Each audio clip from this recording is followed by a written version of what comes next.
Terus pernah nggak waktu keliling negara nih, mengalami kejadian yang di luar dugaan gitu, Mario? Jadi sebetulnya touring ini, selama bertahun-tahun saya hidup menjalani kegiatan seperti ini sudah banyak makan asam garam sih.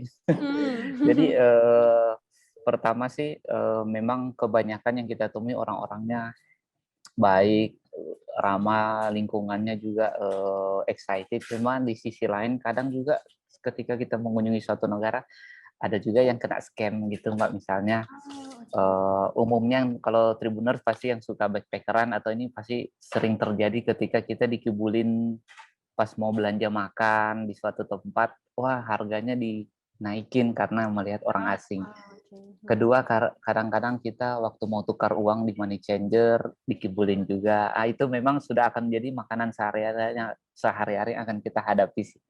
Cuma makin lama kan kita makin jeli ya, makin insting kita makin kuat. Tajam. Jadinya mungkin sebagai traveling kita bisa membaca, kayaknya nih orang nggak bener nih, mending kita, jauhin deh, cari orang yang lebih bagus gitu.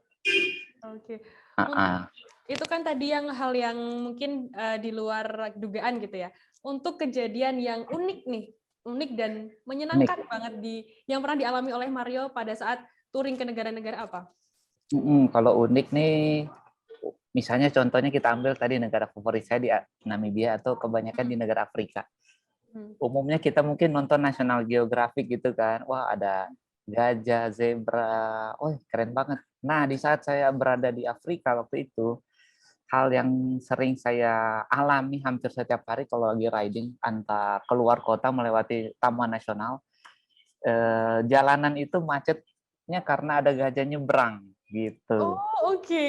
Nah, waktu saya camping tiba-tiba di tempat camping di anta beranta tengah gurun, Mhm. ada segerombolan bison dan zebra lewat gitu. Nah, itu yang saya pikirin, wah udah di kehidupan nyata nih yang tadi saya cuma nonton di National Geographic, kejadian beneran waktu saya touring. Nah, itu kan hal-hal yang excited ya.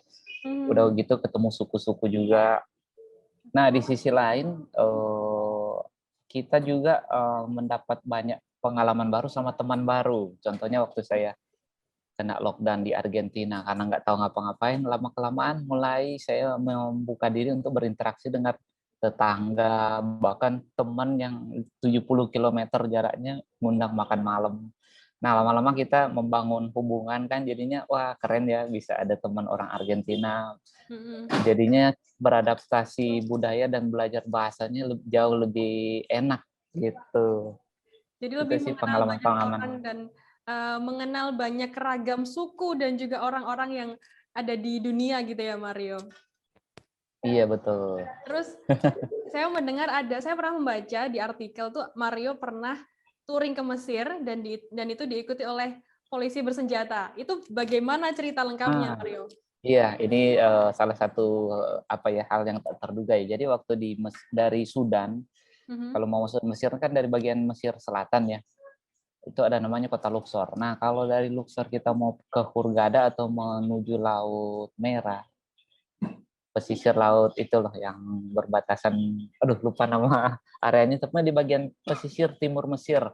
Mhm. Ketika kita sebagai seorang turis atau orang asing mengendarai kendaraan sendiri itu nggak dibolehkan, karena akan melewati beberapa daerah masih berbahaya di situ. Jadi diwajibkan untuk dieskor sama militer, Oh, gitu. jadi mau nggak mau Nah, tuh eskor dikawal. mau nggak mau harus ada pengawalan khusus dari militer Mesir, sebagai bagian dari, apa ya, perlindungan mereka terhadap orang asing juga, gitu sih. Oh, gitu. Berarti emang istimewa Heeh. sekali ya di sana ya. Terima kasih sudah nonton. Jangan lupa like, subscribe, dan share ya.